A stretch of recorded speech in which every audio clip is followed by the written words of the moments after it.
Então, os meus convidados são um casal, parte de uma família de três, que eram para ter sido deportados a semana passada, mas felizmente isso não aconteceu. Está aqui comigo a Iva e o Armando para nos contar a sua história. Bem-vindos e muito obrigada por aceitar o convite. Olá, boa noite. Boa noite. Diga-me então, onde é que se começa? Quem é que vai me dizer há quanto tempo é que estão no Canadá e qual foi a situação que os trouxe para o Canadá? Portanto, nós estamos no Canadá desde dia 1 de agosto de 2012. Nós trabalhávamos na Europa como motoristas de pesados, de longo curso. Entretanto, desde 2008, com a crise económica na Europa, o trabalho foi escasseando. Chegamos a trabalhar em Espanha, voltamos a Portugal e mesmo assim o trabalho não estava muito bom. Chegamos a trabalhar em empresas e depois não recebíamos os salários, até que apareceu a oportunidade de vir para cá. Um irmão do meu marido teve conhecimento através de um colega dele que havia uma empresa aqui no Canadá, nem sabíamos sequer que era no Ontário, que estava a precisar de motoristas de pesados. E ficou com o contacto e foi assim. Através desse contacto que depois tivemos acesso à tal empresa de transportes e começaram as conversações para pedir o work permit para vir para cá. E isso foi vocês diretamente com a empresa ou foi através de alguma pessoa, algum intermediário que levou vocês lá? Foi vocês propriamente é que... Sim, fomos nós. Sim. Uma pessoa conhecida na altura que vivia aqui no Canadá, vivia e vive aqui no Canadá, eu dei o contacto, essa pessoa ligou, falou com o dono da empresa, pôs o dono da empresa em contacto connosco, começamos as conversações, mandei o nosso currículo, ele disse que lhe interessava muito, porque precisava muito de motoristas, que não havia motoristas no Canadá, e entretanto mandamos as papeladas que eram necessárias para fazer o pedido de work permit, mas isso estendeu-se durante meses, eu diria até mais de um ano talvez, mais de um ano. E como já estava há um ano, ou perto de um ano, ou pouco mais de um ano, que já estávamos à espera, então esse senhor disse, olha, se vocês quiserem vir para o Canadá, vão vir como turistas, vão tendo tempo para tirar a carta de condução aqui, porque a carta da Europa não podem usar aqui para trabalhar, e entretanto havemos de ter notícias sobre o work permit, e assim fizemos. Sim. As coisas em Portugal estavam mesmo más e então viemos. Então, quando entraram no Canadá, ainda não tinham contrato de trabalho finalizado? Não. Já tinha sido pedido, entramos como turistas, fizemos a carta de condução, que eu até achei assim, mas como é que uma pessoa não tem contrato de trabalho e qualquer pessoa pode chegar aqui e tirar a carta de condução? Assim. Isso é. Pronto, lá tiramos a carta de condução e depois estivemos à espera pelo work permit para começar a trabalhar, em novembro. O meu marido teve o dele dia 9 de novembro de 2012 e eu tive o meu dia 29. Foi 3 semanas de diferença um do outro. Sim. Então, só estiveram no Canadá. Alguma vez tiveram contrato de trabalho? O contrato de trabalho chegou a ser feito e foi ativa por quanto tempo? O do meu marido... Eu tive por um ano e a minha senhora teve por 2. Exato. E depois disso, não houve mais contrato de trabalho com a mesma companhia? Não renovaram o contrato a vocês? Não foi o caso de não renovarem o contrato. O dono dessa empresa, esse senhor português, indicou-nos um advogado de imigração para a gente ir tratar das papeladas para ficarmos cá. Primeiro para pedir a extensão do work permit para o meu marido, porque ele só teve direito a um ano, e depois quando estivesse perto de acabar o meu work permit, então entrar com a papelada para a residência permanente. Assim fizemos. Fomos lá então ter um interview lá, um meeting lá com a pessoa, com o advogado, e isto foi nos finais de outubro de 2013. O contrato dele acabava dia 8 de novembro. A gente pagou o os anúncios de jornal que era necessário fazer na altura, pagamos a extensão do work permit, ficamos à espera durante meses e meses e meses e meses, nunca nos disseram, olha, foi recusado. Entretanto, em 2014, eu perguntei, então, mas nós temos que pedir agora o work permit extensão para mim também, que está a acabar. E o senhor disse-me, não, vamos meter já a papelada para a residência permanente. Então, em setembro de 2014, foram feitos os papéis, reunimos as papeladas todos, os documentos todos que era preciso, para fazer o pedido para a residência permanente. E ficamos a aguardar.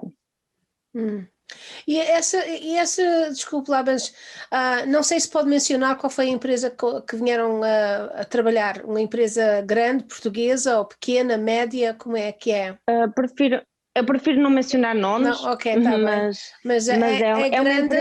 É uma empresa grande e é transporte de ferro. Transporte de ferro, ok.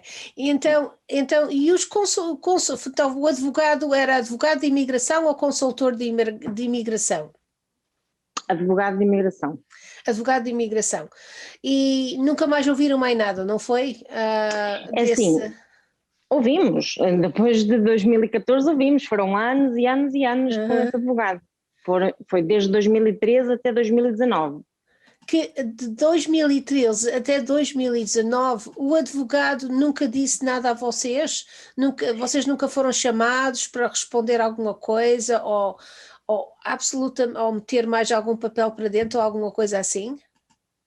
Isto foi o seguinte, em 2014, quando ele tratou dos papéis para a residência permanente, disse-nos que tínhamos que aguardar, que quando a aplicação fosse pré-aprovada, que normalmente que eles davam work permit para a pessoa continuar a trabalhar até que fosse aprovado.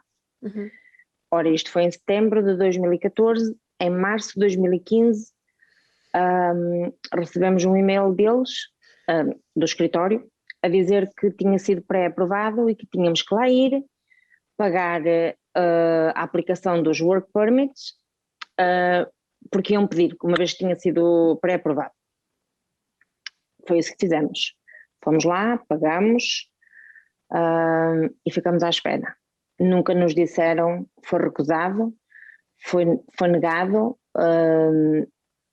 Bom, eu quero desenvolver porque depois mais à frente há mais história. Não, diga, e o que é que até esse ponto, já quanto dinheiro é que tinham investido para poderem ficar no Canadá? Até 2015, ora, nós assim, com essa pessoa, entre anúncios de jornais, pedidos de extensão de work permit, pedidos de work permit, aplicação da residência permanente, aplicação de uma humanitária, porque entretanto, um ano mais tarde, essa aplicação de residência permanente, pediram mais papéis e como eu já não estava a trabalhar na empresa de transportes, o advogado decidiu que ia culpar a imigração por ter demorado muito tempo a dar uma resposta e que eu saí de lá. Foi a desculpa que deu. Okay. E então que não tinha os papéis que eles estavam a pedir. Mas nunca disse, essa aplicação foi recusada por isto, isto e isto. Nunca disse isso. Só disse, estão a pedir uns papéis, mas como já não estás lá a trabalhar, agora vamos tramá-los a eles. Vamos dizer que por culpa deles tu já não estás lá a trabalhar. Pronto. Então agora a solução é fazer uma aplicação de humanitária, porque temos vindo a fazer humanitárias, eles estão a aprovar humanitárias em 3 semanas, por isso vamos para a frente fazer humanitárias. E a humanitária debaixo de que assunto? Não sei, não faço ideia, nunca tive cópias de papéis só o nenhuns. advogado é que pôs isso para a frente, disse a vocês, seguia, com a razão que talvez é aquela que usa com todas as outras pessoas. Talvez como refugiado. Exatamente, que não é mesmo, para Portugal não é autorizado. Isso então, só em 2019 é que vocês souberam disso? Não, em 2016 ele meteu essa papelada da humanitária, essa aplicação da humanitária. Um ano mais tarde recebemos uma carta a dizer que não éramos que não reuníamos os requisitos para ser aprovado debaixo daquela aplicação e que por isso tinha sido recusado e que teríamos que abandonar o país até dia 1 de julho de 2017. Ok. E nós fomos falar com ele e ele disse, vocês não vão a lado nenhum, vocês não saem daqui, porque eu vou já mandar um e-mail para a imigração, vocês não saem daqui. Ok. E se vos prenderem eu vou lá e tiro-vos da cadeia. Ok. Era a resposta, era o que ele nos dizia sempre. Não fomos a lado nenhum, ele é que nos estava a representar, nós estávamos a seguir aquilo que ele nos dizia para fazer, certo? Pois, nós não sabíamos nada de leis, nós fomos para esta pessoa porque a pessoa que nos ajudou a vir para cá nos indicou, recomendou e nós nem sequer pensamos duas vezes. Pois. Será que é bom advogado? Será que é a pessoa ideal para tratar disto? Simplesmente acreditamos na pessoa que nos indicou e fomos, não é? Pois. Nunca nos passaria pela cabeça que depois o desenrolar da história ia chegar até aqui. Yeah. E sabem que isto tudo leva tempo, também não era maneira de questionar. Ao mesmo tempo vocês continuaram a trabalhar e estavam a trabalhar na mesma empresa? O Armando estava noutras empresas? Foi trabalhar para outra empresa. O meu marido teve a trabalhar nessa primeira empresa 2 anos... 2 anos e meio. Meio, talvez, 2 anos e meio. E quando estão a trabalhar, vocês estão a trabalhar, têm um cartão de social insurance para trabalhar, têm uma autorização, não é? E estão a pagar os seus impostos, estão a fazer tudo da maneira que qualquer um cidadão fazia. Sim. Um cidadão normal. Um cidadão normal. Por isso é que isso é tão estranho. Quando é que tem o seu filho, não é? Tem o Luís, que idade é que tem o Luís agora? Tem 15. 15, e o Luís anda na escola desde quando cá chegou, com que idade é que ele chegou? Em 6 anos e meio. 6 anos e meio, isto é a vida dele que ele conhece, é esta aqui. Como é que ele se sente desta situação? Como é que isto foi para ele? Ele foi muito abaixo. Foi. Quando recebemos agora, porque assim, nós...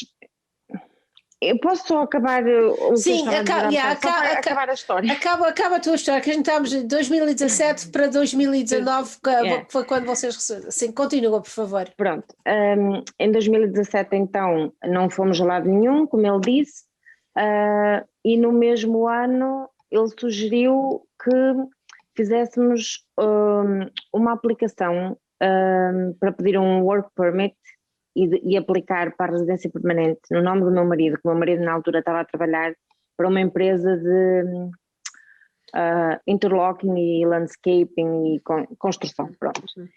E a pessoa, o dono da empresa disse que sim, que não havia problema, até foram lá, tiveram um meeting com ele e tal, os papeladas todas que era preciso, os documentos todos, pagámos por essa aplicação e tivemos até 2019 sem ouvir nada. Cada vez que eu telefonava a perguntar, então, mas o que é que se passa com a aplicação? As aplicações estão todas no escritório do MP, mas estão à espera que o governo dê autorização para abrirem os files. No escritório do MP, do membro do Parlamento? Essas pessoas nem sequer devem de ver esses documentos. Pronto, eu não vou dizer nomes, ok? Não vou dizer nomes, mas sim.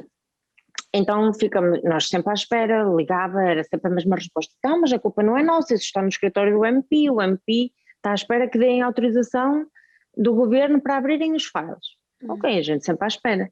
Até que em 2019 recebemos uma carta para ir à imigração. Foi a primeira carta que recebemos, a primeira vez para ir à imigração. Okay. Dia 4 de julho de 2019. Fomos, o advogado foi connosco.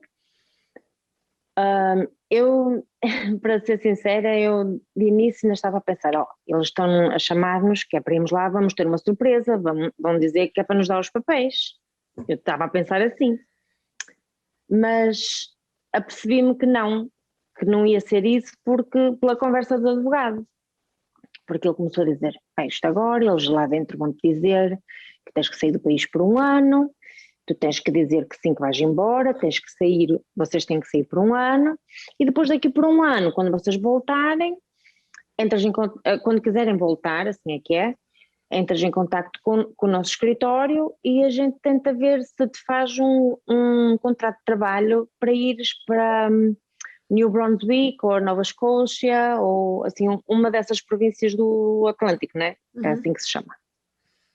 Eu fiquei assim muito indignada, eu pensei, caramba, mas há tantos anos a viver no Ontário e agora quer mandar para um sítio tão longe, não é? Porque Pois. afinal de contas eu tenho família aqui. Uhum. Eu tenho familiares aqui no Ontário, em Markham, por isso, quanto mais perto deles, melhor.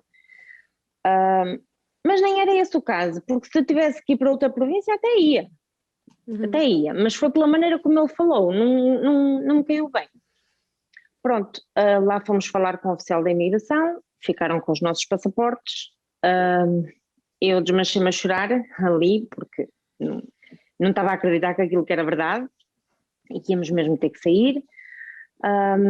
Entretanto saímos e ele disse, ok, pronto, vocês agora vão para casa, descansem, porque ainda vai demorar uns meses até receberem a carta com a data que têm que sair, porque ainda vão ter que ir ao office do Airport Road e depois no Airport Road é que vos vão dar a data para vocês saírem.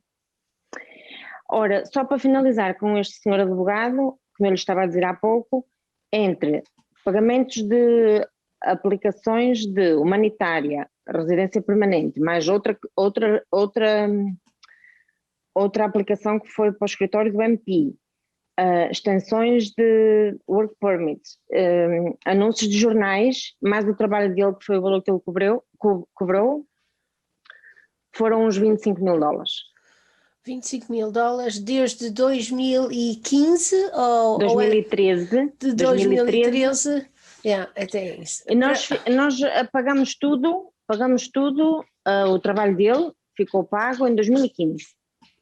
Certo? Em 2015. Só foi pago antes dele fazer o trabalho? Nós pagávamos mensalmente, porque era esse o contrato sim. que ele tinha. Ele dava o valor e dizia, ok, tens que pagar $500 mais taxas por mês. Nós temos os recibos disso tudo.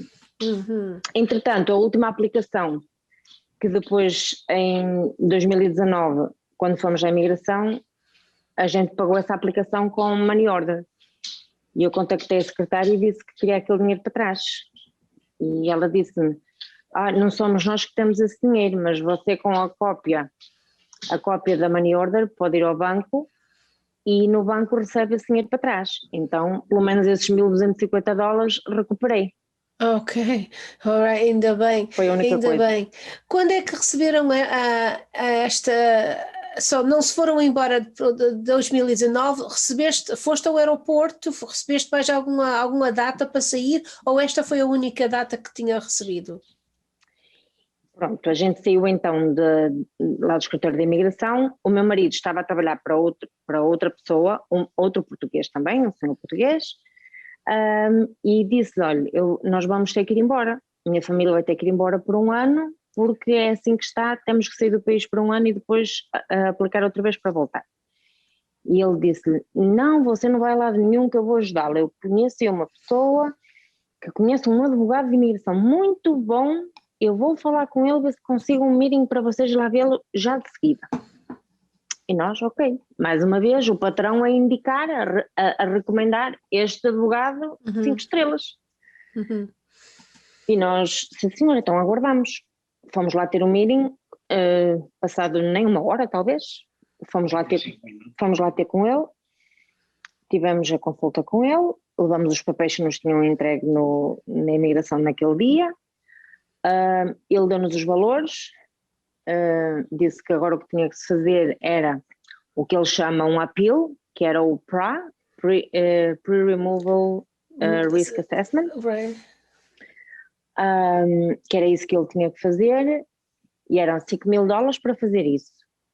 E depois, para tratar do contrato para um work permit, porque entretanto o patrão do meu marido disse que não havia problema nenhum, que o ajudava, que fazia-lhe o contrato porque precisava de motoristas e que não queria que eu fosse embora, não o queria perder, e que para fazer o contrato de trabalho e pedir o work permit eram 10.000. E nós dissemos, caramba, já pagamos tanto dinheiro e agora mais $15.000 assim, nós não temos esse dinheiro. Ele disse, mas isso não há problema, vocês podem pagar como estavam a pagar à outra pessoa, mensalmente. se der para ser $500 de 15 em 15 dias, eu fiquei assim, bom, são $1000 por mês. Eu disse, tá bom, pode ser. Então fizemos as contas, ok, vai ser um bocadinho apertado, mas a gente não quer ir embora, queremos ficar aqui. Pronto, assim foi. Na altura até o patrão do meu marido pagou-lhe logo $2.500, não foi? $2.500, e nós depois pagamos ao senhor, porque nós não tínhamos dinheiro assim para pagar assim, para dar assim uma entrada, não é?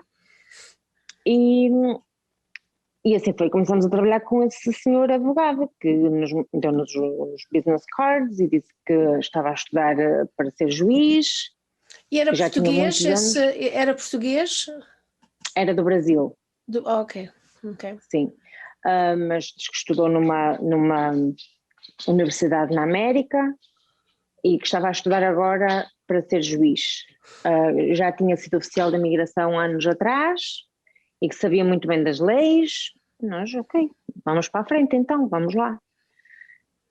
Esse PRA foi preenchido por ele, foi enviado.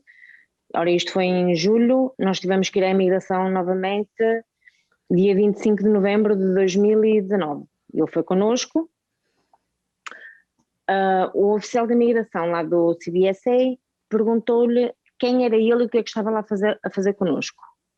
E ele disse que era o nosso advogado que nos estava a representar. O oficial pediu-lhe a licença de advogado e ele disse que não tinha com ele. Ele disse, não tens contigo, mas não tens um cartão? E ele disse, não tenho aqui, deixei ficar em casa. Eu na altura achei mesmo que o homem tinha deixado de ficar em casa. Porque essas pessoas da imigração sabem, conhecem quem é que é e não é, mas eles não podem dizer à tua frente, olha, tu não és advogado, tu não és consultor de imigração.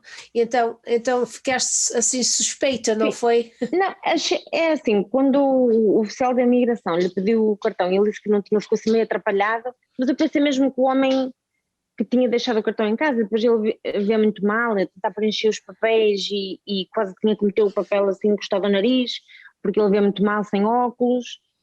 Achei aquilo estranho, mas ao mesmo tempo achei que era normal, não é? Porque o homem podia mesmo ter se esquecido do cartão em casa. Pronto. Não achei relevante. Pronto, entretanto ele fez então, preencheu lá a aplicação do PRA, enviou em dezembro e pelos vistos em março houve a decisão, mas já estávamos na pandemia. Março de 2020, só isto foi de novembro de 2019 para março de 2020. 2020, isso. Em 2020, em março, o PRA foi recusado, mas nós só tivemos a resposta em novembro de 2020.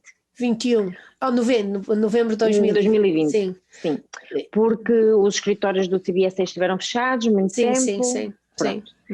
E uma semana antes, ou cerca de 2 semanas antes do interview que tínhamos dia 10, nós não tínhamos recebido ainda a carta e ele telefonou para mim para me dizer, olha, dia 10, às tantas horas da manhã, já não me lembro agora a hora, vocês têm que ir ao Airport Road. Eu não posso ir com vocês porque eu vou estar em Ottawa numa audiência, não vou poder ir com vocês. Mas vocês também não têm problema nenhum, só peguem os papéis que vos entregarem e depois passa na minha casa, deixa ficar na minha casa. Eu disse, ok. Entretanto, foi chegando o dia, numa semana antes, falei com uma cliente minha para lhe dizer, olha, tal dia não vou poder vir trabalhar, porque tenho um interview na imigração. Então expliquei-lhe o caso e perguntei-lhe, tens alguém na imigração que conheças, que trabalhe para a imigração? Só para saber se estamos no caminho certo. E ela respondeu-me, eu não conheço ninguém, mas a minha mãe tem uma amiga que a filha é dona de um law firm e tem 2 sócias. Sim. E talvez possa ajudar. Prontos, marcou-me um meeting com uma das sócias desse law firm, fiz um meeting com ela, paguei pelo meeting, claro, fiz um meeting com ela, expliquei-lhe a situação e ela disse-me, olha Eva, eu não posso dizer que a pessoa com quem tu estás agora, a pessoa que te está a representar, se fez ou não fez um bom trabalho, até que eu veja o que é que ele fez. Se não te importas, vais-lhe pedir cópia. Tu não tens cópia das aplicações? Eu disse, não tenho cópias de nada. Eu disse, mas tu devias ter, porque um advogado, quando está a fazer um trabalho para alguém, tem sempre que mandar cópias de tudo à pessoa que está a pagar, ao cliente, não é? Absolutely. E eu disse, não tenho nada. Então, deves-lhe pedir, e não deve haver problema em ele dar-te. Pedes cópia de tudo o que ele já fez para vocês e mandas para mim, que é para eu ver. Até pode ser que só preciso de uns ajustes e está tudo bem. Eu disse, ok, então vou fazer isso. Mas antes de acabarmos a consulta, ela perguntou-me, onde é que tu tiveste, quem te deu o contacto desta pessoa? Eu disse-lhe, foi o antigo patrão do meu marido, que entretanto o meu marido já não trabalhava para esse senhor. E ela disse, e tens o business card do advogado? Eu disse, tenho, podes mandar para mim. Mandei por e-mail, ela procurou no Law Society e não conseguiu encontrar aquela pessoa. Procurou, ela disse, a não ser que ele use outro nome, este nome não existe. Ela disse, e pelo que está aqui escrito no cartão, diz que ele quer um candidato, não diz que ele quer um lawyer. Embora que ele tenha escrito à mão Immigration Law, não diz que ele quer um advogado, diz que ele é um candidato. É um candidato a advogado. A advogado, só quer dizer que está a estudar. Está a estudar. É um aluno, sim. não tem aluno. nada. É um aluno, é um estudante. Exato. Pronto, eu assim fiz. Ela perguntou-me quanto é que já pagaste este homem. Eu disse-lhe $13.500. E ela disse, ai meu Deus, ela fez assim. Yes, eu também faço. Ai meu Deus. Eva, vais-lhe pedir os documentos e vais-nos enviar ainda hoje. Eu disse, ok. Desliguei a chamada com ela, liguei para ele e pedi, disse que ia ter um meeting, não disse que tinha consultado outra pessoa, certo? Queria ver qual era a reação dele. Disse, olha, uma cliente minha é amiga do MP de Milton, marcou-me um meeting com ele para ver se ele consegue ajudar que isto vá para a frente, mas ele precisa de ver a aplicação de tudo, dos papéis que o senhor fez para nós. E ele disse, olha, não vá por aí. Primeiro porque um MP é político e não é advogado. E não vai ajudar em nada, só vai atrapalhar. Se ele quiser fazer uma carta de recomendação, eu posso anexar a sua aplicação e enviar para a imigração. De resto, não vai ajudar em nada. Eu disse, então, mas agora eu já tenho um meeting com o MP e eu preciso dos papéis. Se a senhora fizer muita questão dos papéis, eu dou-lhe os papéis, mas vou ter que abandonar o seu caso no próprio dia. E vou informar a imigração que não estou mais a representá-los. Eu achei aquilo muito estranho. Disse, mas porquê? Não estou a pedir para abandonar o caso, só estou a pedir cópia dos papéis das coisas que fez para nós. Estou-lhe a dizer, fale com o seu marido, converse com o seu marido, se realmente quiser a cópia dos papéis, eu abandono o caso no mesmo dia, pense bem. Eu disse, ok, eu vou falar com o meu marido então. Falei com o meu marido e ele disse, olha, vê lá com a outra senhora, com a outra advogada, a ver o que é que ela diz. Falei com ela. Ela disse-me, amanhã falo contigo. No dia seguinte, ao fim do dia, tive outro meeting com ela e ela disse, infelizmente, tu foste enganada. Eu tive, falei sobre o assunto com várias colegas numa base privada, não é? Sobre a tua situação, e a resposta que obtive de todos os meus colegas com quem falei foi que essa pessoa não é um advogado e tirou vantagem de vocês, dinheiro fácil, e não deve ter feito nada. Agora é assim, tens duas opções, ou tentas outra vez pedir-lhe os papéis, ou se quiseres que o meu escritório te represente, nós podemos começar-te a representar. Vou-te dizer quanto é que é o valor, o que é que vamos fazer, o que é que não vamos fazer. Eu disse, olha, só para não ter que falar com ele outra vez, eu prefiro que então tu tomes conta do caso. E assim foi. E começamos a trabalhar com este escritório de advogadas em Toronto. Uhum. E assim, porque a outra pessoa realmente não é um advogado nem é consultor de imigração, não é nada, mas está a fazer esse papel, a levar muito dinheiro e, numa certa forma, está a enganar as pessoas. A gente não vai mencionar o nome porque eu não quero assim, mas eu vou saber quem é, e depois faremos outra, eu vou fazer outros programas sobre isso no futuro. Uhum. Então receberam depois desta nova advogada, depois de fazer tudo, de ir verificar o que foi feito e o que não, encontrou que nada tinha sido feito, certeza absoluta. E Sim, que, no dia, yeah, desculpa interrompê-la, não, no dia 10 fomos à imigração, já levei uma carta desta nova advogada a dizer que tínhamos sido yeah, mal representados por duas pessoas uhum, e que estávamos em fase de ver o que é que podíamos fazer sobre isso e que agora o escritório dela é que estava a representar-nos. A senhora oficial do CBSA até foi muito simpática, mas foi quando nos disse que à partida nós íamos ter que sair do país. E então perguntei-me, já há alguma aplicação que a gente possa dar entrada para parar esta deportação? E ela disse, não, neste ponto não. Não sei quando é que isso vai acontecer por causa do Covid, e normalmente pessoas com pertences, porque eu tinha-lhe dito que nós tínhamos uma casa mobilada, tínhamos 2 carros, isso tudo. Ela disse, normalmente pessoas com pertences nós levamos isso em consideração e damos uns 3 ou 4 meses. O que acontece é que dia 30 de novembro eles retomaram as deportações. pois foi, porque tiveram canceladas desde março, parece-me que foi, até novembro. E então a 30 de novembro, como reabriram, começaram já a mandar cartas a dizer vai-te embora, vai-te embora, vai-te embora. E foi nisso que... Quando é que recebeste a carta? Entretanto, a nossa nova advogada, ela preparou a aplicação da humanitária e foi enviada dia 24 de dezembro, foi recebida em Vancouver no dia 29, temos o recibo, que foi entregue lá, dia 29, tudo, não é? Tudo. Não há nada que esta advogada tenha feito que eu não tenha cópias.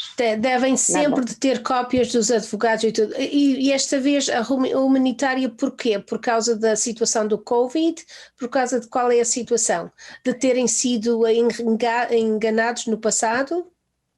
É assim, a humanitária está mais chocada no facto de termos um filho com 15 anos que vive no Canadá mais de metade da vida dele, que já criou raízes aqui, certo? Mas também pelo facto de termos sim sido enganados, e foi nessa aplicação que quando ela finalizou e enviou para mim eu comecei a ler e vi realmente as barbaridades que lá estão. Uau. O dinheiro que a gente pagou ao primeiro advogado... 25 mil dólares ao primeiro, 13 mil dólares ou 15 mil dólares ao segundo. E são quase 40 mil. Já tem 40 mil tristeza. Mais do que pagamos agora é esta advogada, mas esta pelo menos tem que estar a fazer alguma coisa. Pois, sim, pois sim. E então vocês, a advogada disse, vocês receberam a carta com a data para se ir embora quando?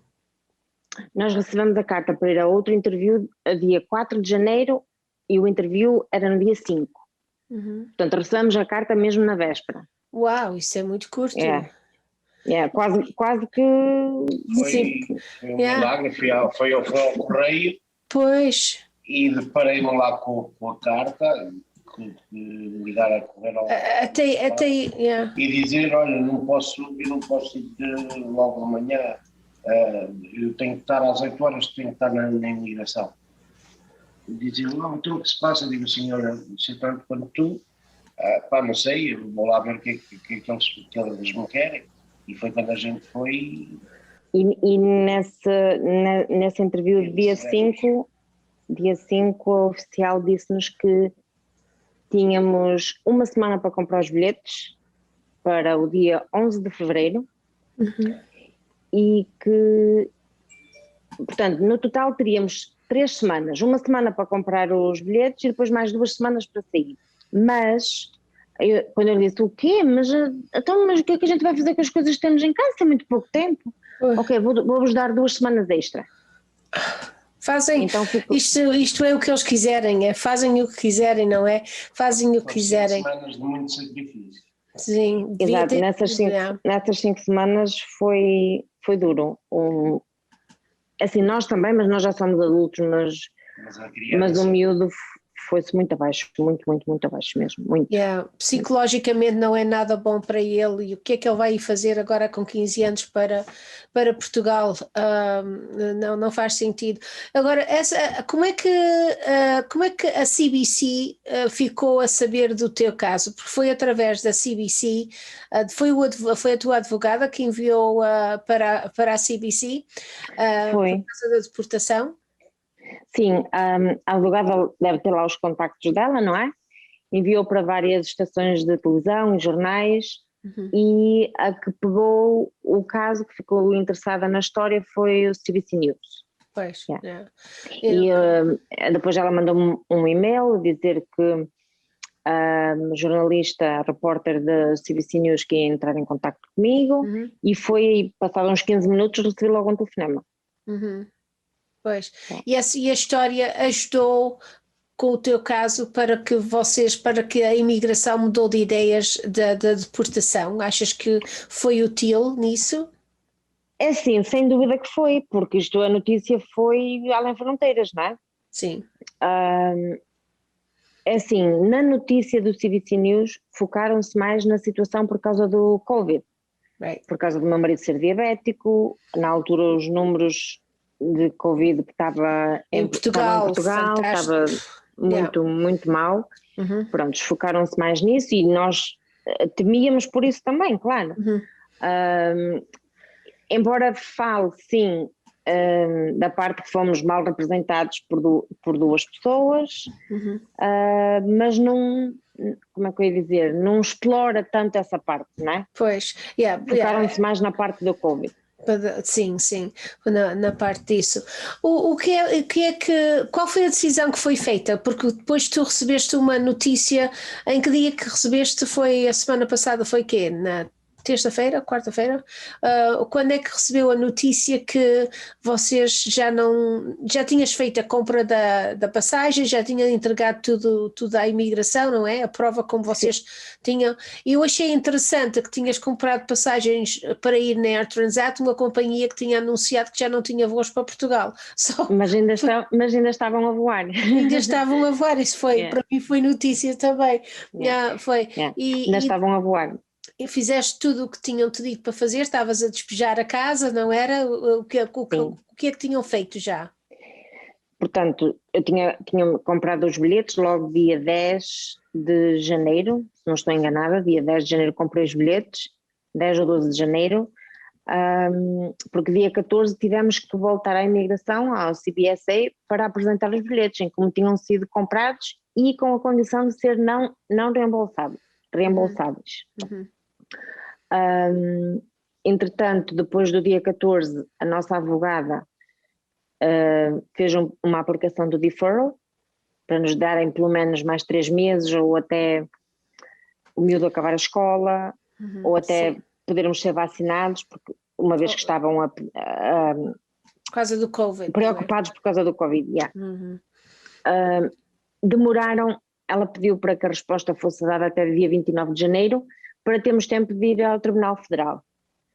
Eles atrasaram a decisão, só deram a decisão dia 4 de janeiro. 4 de janeiro deram a decisão recusada. Recusaram o deferral e foi então... desculpe, 4 de fevereiro. 4 de fevereiro. Minha cabeça não está boa. 4 de fevereiro, sim. E então a advogada contactou-me e disse-me: agora a nossa última chance é ir ao Tribunal Federal. E enquanto preparamos as coisas para ir ao Tribunal Federal, eu decidi que o melhor agora neste momento é tornar a tua história pública. Concordas com isso? Eu disse: concordo. Na altura ela até tinha dito: a gente nem precisa mencionar os vossos nomes, nada. Eu disse: não, só preciso pôr o nosso número de telefone, o tamanho da roupa que a gente gasta, o que for, o que seja preciso, a gente faz. Pronto, e assim foi. Ela contactou então várias televisões e foi a CBC News que mostrou interesse em publicar. E foi uma coisa grande. Portanto, no domingo a nossa história foi a notícia mais lida no Canadá, no website do CBC News. Pois, porque não foi lida só pelos canadianos, mas também os portugueses canadianos e muitas outras pessoas. Isso só prova que há muita pessoa aqui com interesse na imigração e há muita pessoa aqui ilegal e querem ver as histórias dos outros também para saber o que é que devem de fazer. Depois dessa história, vocês receberam então a notícia que podiam ficar, não é? Sim. Vamos fazer o teste de Covid de manhã. Na terça-feira, 10 da manhã. E depois, pronto, fizemos o teste. Quando fomos à recepção, demos os nossos nomes e depois vou olhar para o rapaz e ele viu assim muito atento a olhar para o ecrã do computador e achei isso estranho porque estava a ler os lábios e vi que ele estava a ler, não é? E ok. Mas depois eu vi ele com a caneta para passar o visto no papel, onde estavam os nossos nomes, e ele tirava a carapuça, passava, mas não passava, metia outra vez a caneta no mesmo sítio. Fez aquilo 3 vezes, digo assim, não sei o que está a passar aqui, mas acho que qualquer coisa que não estava a ter certo. Ok, está bem. Entretanto, mandou-nos para a sala número 1, veio ao oficial de imigração, teve-nos a fazer algumas perguntas e depois a gente tinha pedido para não ir lá 2 dias seguidos, se podíamos fazer os fingerprints no mesmo dia. E depois ela disse, agora vão fazer o teste ao Covid, que vai alguém vos acompanhar e depois vão com cá outra vez, dizem à recepção para me avisar e depois vamos fazer os fingerprints. Ok, está bem. A gente veio um rapaz cá fora, disse-nos para onde é que a gente tinha que ir, que a gente tinha que sair fora do building, ir até ao fundo, estava lá alguém à espera. Chegou lá outro, devia ser oficial de imigração também, e ele disse quais eram as normas, a gente sim, ok, não temos febre, não temos isto, não temos aquilo. Pronto, chamamos para dentro, para a sala, a gente foi. Encontramos lá dentro o doutor, pensou que é médico, não é? Lá com os saquinhos individualmente, e eles disseram-nos qual era a postura que tínhamos que ter. A gente foi, primeiro a senhora, certo? Depois fui eu, depois foi o meu filho, mas olhei assim para as caras muito simpáticos, prontos, não sei, algo chamava a atenção. Depois quando retornamos outra vez para falar com a oficial de imigração, quando ela nos disse, os fingerprints vocês já não vão fazer, e a minha mulher disse, mas eu tenho aqui o papel, não, isso vai ficar anulado. E ela anulou.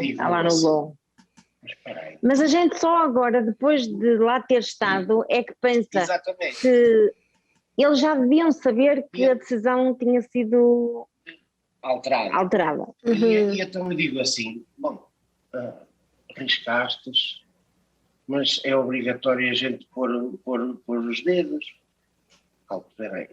Mas eu disse assim, ok, está bem.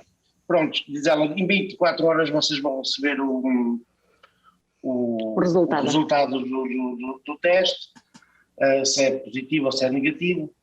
Vocês têm mais alguma questão? Não, está tudo bem. Claro, tínhamos que vir, eu tinha que vir para a iarde do meu patrão, porque eu tinha pedido a carrinha para retirar o resto das coisas de casa. E eu estou a entrar mesmo precisamente na iarde e toca-me no telefone. Toca-me o telefone a dizer Government of Canada. Eu até disse à minha mulher, olha, atende tu. E eu atendi e era oficial. E era ela, oficial. a perguntar-me se eu já tinha falado com a nossa advogada naquele dia. Eu disse, não. Ai, tens que ligar para ela, tens que ligar para ela. Eu disse, ok, mas o que é que se passa? Eu fiquei aflita. É que vocês já não vão a lado nenhum, a vossa deportação foi cancelada. Oh meu Deus, quando ela disse aquilo foi uma alegria, um alívio tão grande, meu Deus. Foi mesmo. Tinha que ser um milagre. Tinha que ser. E então levou uns dias para vocês receberem exatamente o que é que foi cancelado e quais são a situação que estão a deixar vocês ficarem. Qual é os pormenores dessa situação?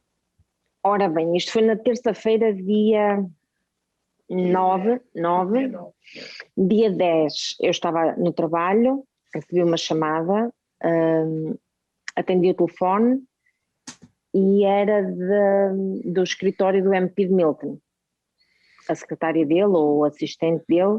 De quem? Do MP de Milton. De Milton, ok. Yeah. Do MP. Essa senhora, eu já tinha falado com ela pelo telefone uma vez e tinha-lhe mandado alguns e-mails a pedir ajuda para ver o que é que o MP de Milton podia fazer para nos ajudar.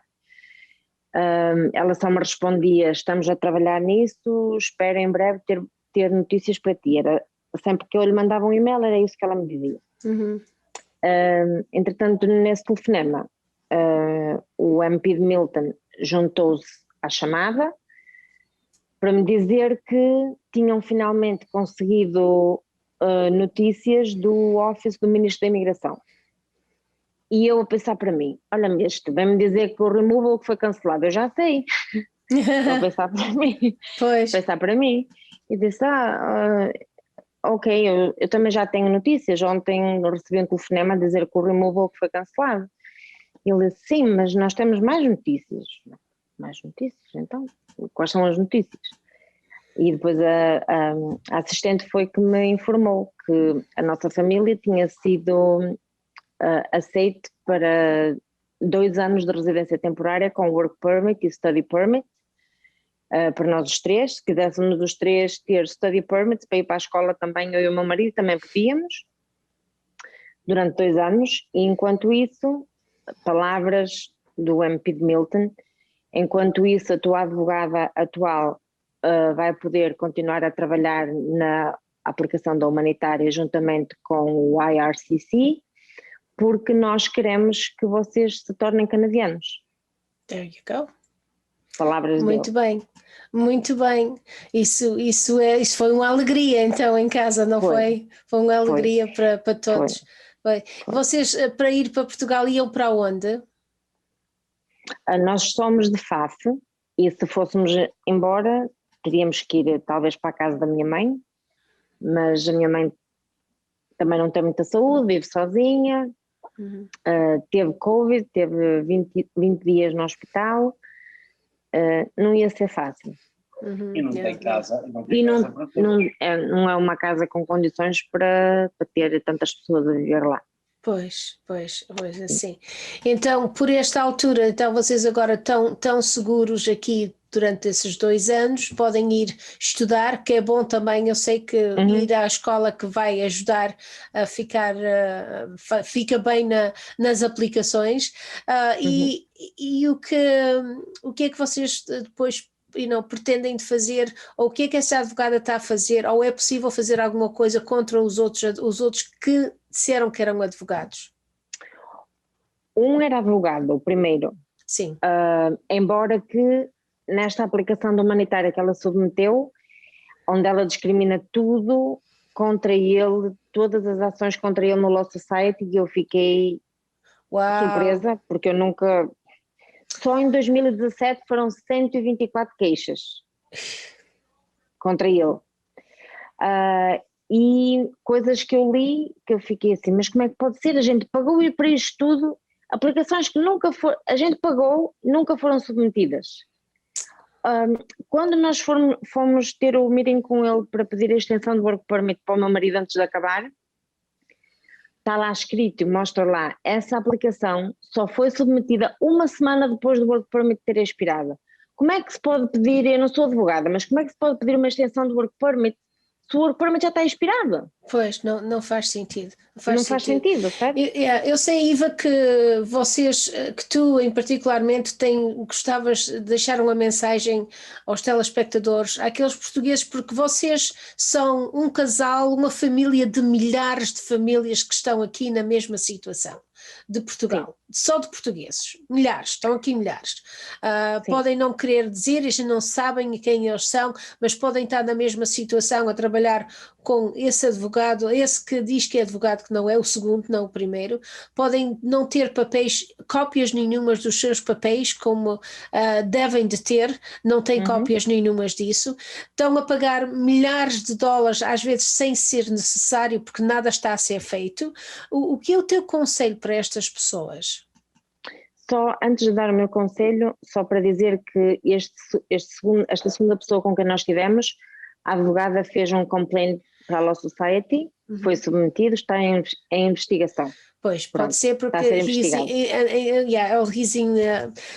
a dizer que é advogado quando não é, é falso, isso é falso. Exato, e é ilegal, é criminoso. A mensagem que eu gostava de deixar, um alerta para as pessoas que estão cá sem papéis e que naquela aflição vão à procura de alguém que os possa ajudar. Não importa se é o patrão, se é amigo, se é primo, se é tio. Sempre, sempre, sempre. Chequem 1, 2, 3, 4 vezes se for necessário. Porque infelizmente há muita gente aí a fazer-se passar por advogado, por conselheiro de imigração, a levar o dinheiro às pessoas e a não fazerem nada. No fundo o que eles estão a fazer, estão a tirar vantagem destas pessoas. Como fizeram connosco. É dinheiro fácil. Se nós soubéssemos que havia um website ou um sítio qualquer onde a gente pode ir com o nome da pessoa para checar se realmente a pessoa é advogada ou não. Mas mas nós não sabíamos. Pois é. Não sabia. E eu só soube agora que tanto professores como médicos, todos eles. E eu só soube agora. Até agentes de viagens. Quer saber se a pessoa é um agente de viagem ou não, até isso está, tudo tem o seu. Mas é viver e aprender, não é? É o ditado já é antigo. É uma experiência cara. Exatamente, é uma experiência cara, mas tiveram bons resultados desta vez, e ainda bem que o Canadá escolheu vocês para cá ficarem, porque vocês já tinham escolhido o país e agora o país é que escolheu vocês, dar a vocês esta oportunidade de ficar. Espero que possa ir para a frente e que continuem a viver no Canadá como cidadãos, sem problemas, que às vezes fico frustrada quando a gente ouve histórias de pessoas que estão aqui a cometer crimes constantes, estão cá ilegal e continuam cá a ficar cá, e as boas famílias que estão simplesmente a tentar fazer um futuro melhor para si e para a sua família, às vezes são pedidos para saírem do país. Isso é muito triste. São penalizadas por isso. São penalizadas.